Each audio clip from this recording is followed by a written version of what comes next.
அனைத்து மாணவர்களுக்கும் வணக்கம். மீண்டும் ஒரு முறை புதிய ஒரு வினாவோட உங்களை சந்திக்கிறதில் மகிழ்ச்சி. இன்றைக்கு மாதங்களில் உள்ள திகதியை வைத்து நாட்களை கண்டறிகிற தொடர்பான வினாவை நம்ம பார்க்கலாம்.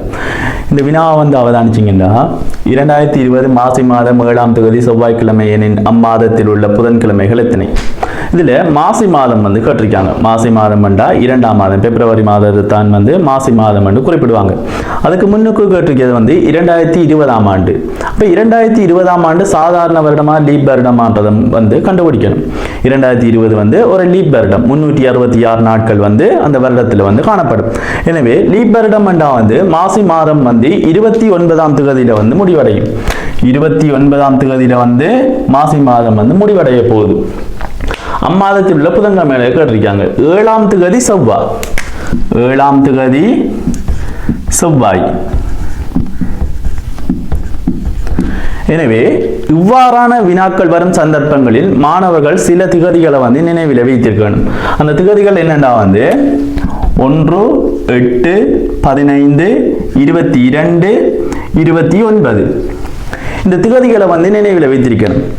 முதலாம் திகதி என்ன கிழமையில வருதோ 8ஆம் திகதியும் அதே கிழமையாக காணப்படும், 15ஆம் திகதியும் அதே கிழமையாக காணப்படும், 22ஆம் திகதியும் அதே கிழமையாக காணப்படும், 29ஆம் திகதியும் அதே கிழமையாகத்தான் காணப்படும். நாட்காட்டியை நீங்க அவதானித்தீங்கன்னா உங்களுக்கு இதோட அறிஞ்சு கொள்ளலாம்.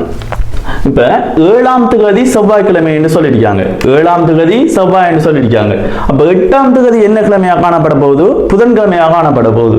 அதே முதலாம் திகதியின் புதன்கிழமையாக காணப்பட போது, 15 புதன்கிழமையாக காணப்பட போது, 22 புதன்கிழமையாக காணப்பட போது, 29ஆம் தேதியும் புதன்கிழமையாக காணப்பட போகுது.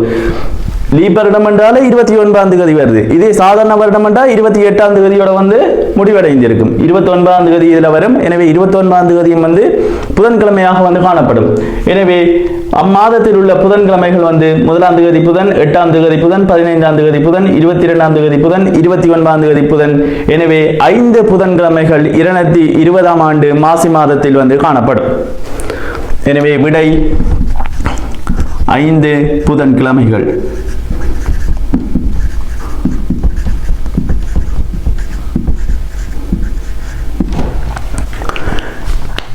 இந்த திகதிகளை நினைவில் வைத்திருந்தால் மாணவர்களுக்கு இவ்வாறான வினாக்கள் செய்யறதுக்கு இலகுவானதாக காணப்படும்.